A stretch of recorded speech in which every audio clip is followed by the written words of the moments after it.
Now, are you recording? I hope you are. The United States, one nation under God, indivisible, with liberty and justice for all.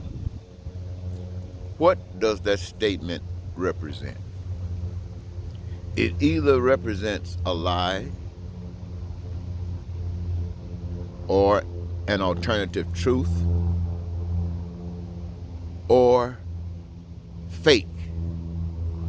Now, alternative truth, a lie, and fake. Well, I think we've had enough experience over the past couple of years to know what fake means. So we'll just say fake. What is fake? United States, one nation, under God. Now, if they had left under God out, could have been fine, but they said under God. Well, perhaps America, the United States, didn't get the email. The fact is, since her inception as the United States, fake has been worn on her forehead. And this fakeness has enabled them to go to any extreme to justify self. Even to the extremes of black people, reducing them from a human being to 3/5 or some portion less, justifying their mistreatment of them according even to their law.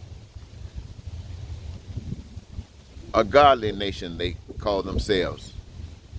Now listen up, ladies and gentlemen. Listen to a man speaking the truth about God.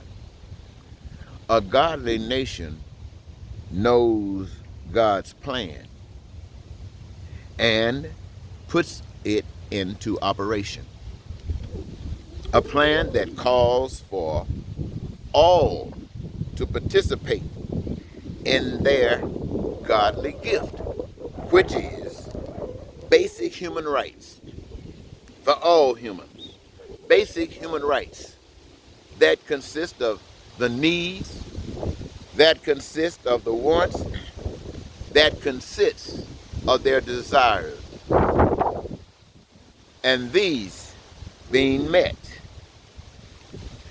Why? Because the Creator, God, prepared for this, that no human being would ever lack food or clothing or shelter or education or health care or transportation or infrastructure or all that the human mind can imagine.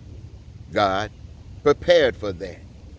And that each individual has a choice in a career that gives them their greatest joy in the participation of a manifestation of a reservoir of goods and services to make sure that there is an abundance that none would ever lack any such thing.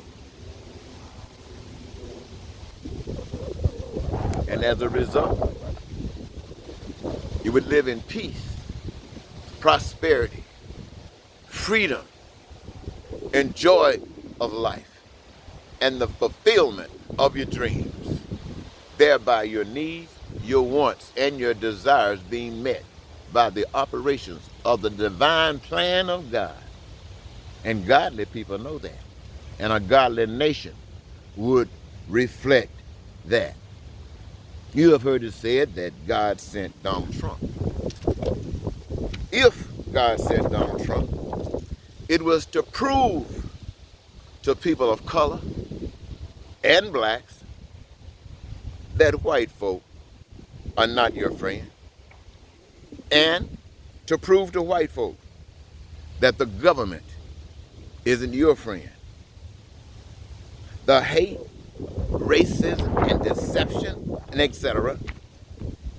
that this man let loose from the prisons of the law. So now America is seen for what America truly is. the evils of America. They're not conservative Republican. They're not liberal Democrat. The evil rides on the backs of every American. Sure, perhaps a particular one might have started it, but others eventually compromised for a form of affirmative action while remaining a fake nation under God. Now, the message is, again, that whether God sent it or not, is that America is as ungodly as any other nation. And every adult American, whether you're white, considering yourselves real evil, or whether you're white, a little less evil, or whether you're black with all this knowledge, or whether you're black that's being misguided, all are responsible. Now, let me give you an example with this affirmative action thing. Affirmative action, you have two sides. One side is health. The other side is cancer. Cancer complains that it wants health. Cancer wants to end its disease. So the solution that's brought on by those who refuse to do the right thing, what you might call a fake doctor or fake treatment or fake godly nation, is taking a handful of health and implanting it in cancer, while taking a handful of the cancer and implanting it in the spot left in health. Now, cancer and health are at odds with one another,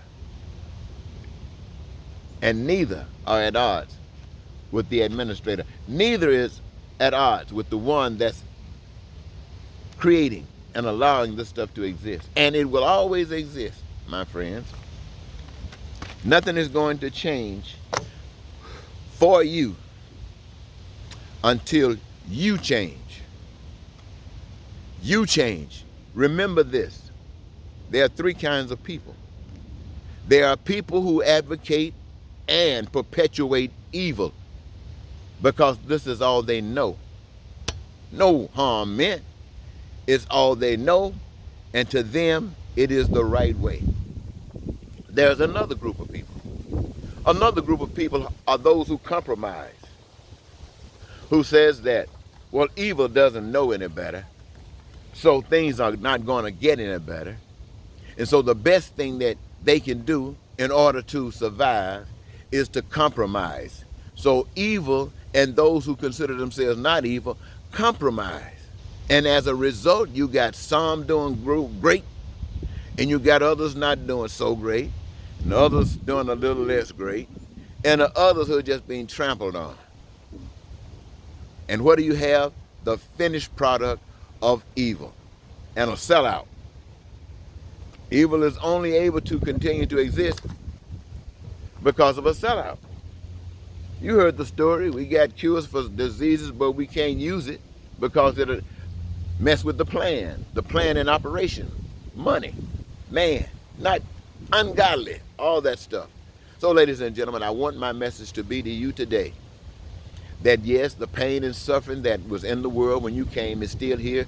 For some of you, it is magnified. For some of you, it might have been reduced, but pain nonetheless. And it has always been here since mankind accepted it.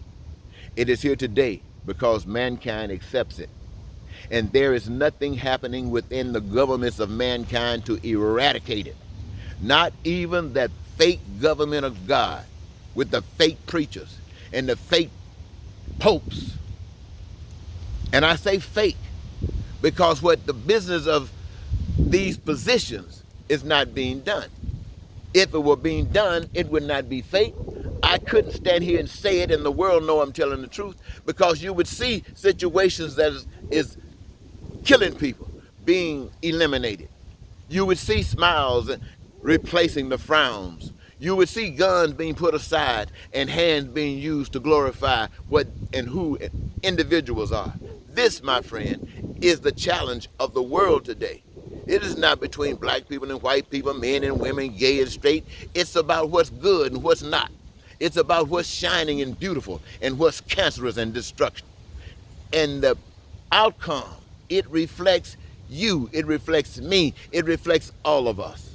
And we can call ourselves the godly nation. And as long as we call ourselves the godly nation, it's because we have no idea of God. None whatsoever. So think about that, ladies and gentlemen. It might mean something. I want to thank you so very much for giving me this your time. Once again, this is Eddie Marcus doing his due.